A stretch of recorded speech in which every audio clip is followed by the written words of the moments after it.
देखिए आज हम जानेंगे एक नए चैप्टर के बारे में जिसका नाम है प्रकाश का परावर्तन, रिफ्लेक्शन ऑफ लाइट। ठीक है, रिफ्लेक्शन ऑफ लाइट। तो सबसे पहले प्रकाश के बारे में जानते हैं कि आखिर प्रकाश है क्या चीज। ठीक है, प्रकाश क्या है? Properties of light. तो इसका पहला प्रॉपर्टी है प्रकाश में भार नहीं होता। प्रकाश में भार नहीं होता। आप प्रकाश को तौलना चाहेंगे तो नहीं तौल सकते हैं क्योंकि उसमें भार नहीं होता। अभी तक जितना शोध हुआ है उसमें पता चला है कि अभी तक इसमें भार नहीं होता, अर्थात इसको आप तौल नहीं सकते हैं। ठीक है, इसमें द्रव्यमान नहीं होता। श्वेत प्रकाश कितना रंगों से मिलकर बना होता है? 7 रंगों से मिलकर बना होता है। तो जो सूर्य का प्रकाश है, सूर्य का जो प्रकाश है उसमें कितना रंग है? 7 रंग है। कितना रंग है? 7 रंग है। सूर्य के प्रकाश में कितना रंग है?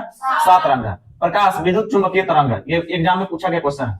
प्रकाश कैसा तरंग है? तो विद्युत चुंबकीय तरंग है, जिसको संचालन या चलने के लिए माध्यम की आवश्यकता नहीं होती है। माध्यम की आवश्यकता नहीं होती है।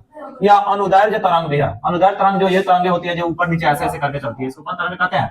अनुदैर्घ्य तरंगे कहते हैं। ठीक है, प्रकाश के संचरण के लिए माध्यम की आवश्यकता नहीं होती है। माध्यम क्या है? देखिए जितने भी, जैसे हवा है, हवा एक तरह का माध्यम हो गया। ठोस वस्तु कोई भी है, माध्यम हो गया। पानी क्या हो गया? माध्यम हो गया। तो जैसे आवाज है, आवाज जो है, आवाज को गमन के लिए जो साउंड हम लोग बोल रहे हैं, इसको गमन के लिए माध्यम की आवश्यकता होती है, लेकिन प्रकाश के लिए आवश्यकता नहीं होती है। प्रकाश बिना माध्यम का गमन कर सकता है। क्यों कर सकता है? ये भी क्वेश्चन पूछा गया है, क्योंकि यह विद्युत चुंबकीय तरंग है और दूसरा अनुदैर्घ्य तरंग है, इसीलिए इसको गमन के लिए माध्यम की आवश्यकता नहीं होती है। वैसे साउंड के लिए माध्यम की आवश्यकता होती है, क्योंकि साउंड बिना माध्यम का गमन नहीं कर सकता। अगर आप निर्वात में चले जाए जहां साउंड, हवा कुछ भी नहीं है, वहां अगर आप कितना चिल्लाइएगा तो हम आपके पास में खड़े होंगे, हम आपका आवाज हमको नहीं सुनाई देगा। ठीक है, जैसे अंतरिक्ष में चले जाइए निर्वात जगह पर, वहां पर आप कितना चिल्लाइएगा, हमारे पास एक दूसरे के पास रहेंगे, केवल आपका मुंह दिखाई देगा कि आप बोल रहे हैं कुछ, लेकिन समझ नहीं आएगा कि आप क्या बोल रहे हैं।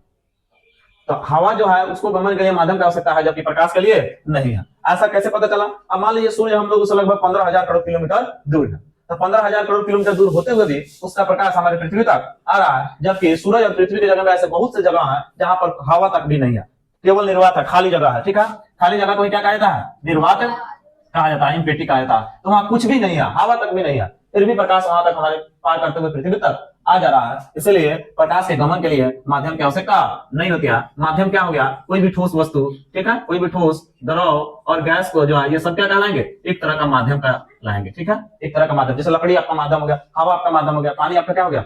माध्यम हो गया।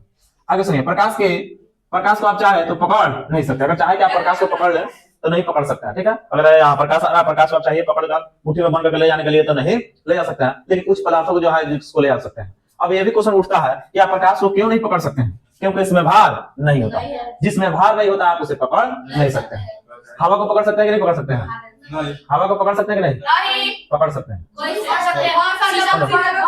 बैलून में भर लो, जहां मन कर वहां पकड़ के ले जा सकते हैं। अर्थात बैलून, सॉरी, हवा जो है उसमें भार होता है, इसीलिए आप उसे पकड़ लेते हैं, लेकिन जिसमें भार नहीं होता है उसे आप कितना कोशिश कीजिए नहीं पकड़ा जा सकता। द्रव्यमान नहीं है तो नहीं पकड़ा जा सकता। इसलिए सूर्य को प्रकाश जो है उसे पदार्थ नहीं कहा जाता। सूर्य का जो प्रकाश होता है उसे पदार्थ, या कोई भी प्रकाश है उसे पदार्थ नहीं कहा जाता, उसे पदार्थ नहीं कहा जाता। पदार्थ का परिभाषा क्या होता है? कोई भी वस्तु जो स्थान करे, जिसमें कुछ द्रव्यमान हो और जो अवरोध उत्पन्न करे, वह क्या है? पदार्थ है। तो आप इसे बताइए, ये ना अवरोध उत्पन्न करता है, ना इसमें भार होता है, ना इसको संचरण के लिए किसी माध्यम की आवश्यकता होती है, इसलिए यह पदार्थ भी नहीं है। सूर्य पदार्थ नहीं है। अगर कोई पूछ रहा है कि प्रकाश क्या पदार्थ है, तो नहीं है, प्रकाश पदार्थ नहीं है। तो इतना आप समझ गए होंगे। इसमें किसी का कोई डाउट है? चलिए बोर्ड साफ कीजिए।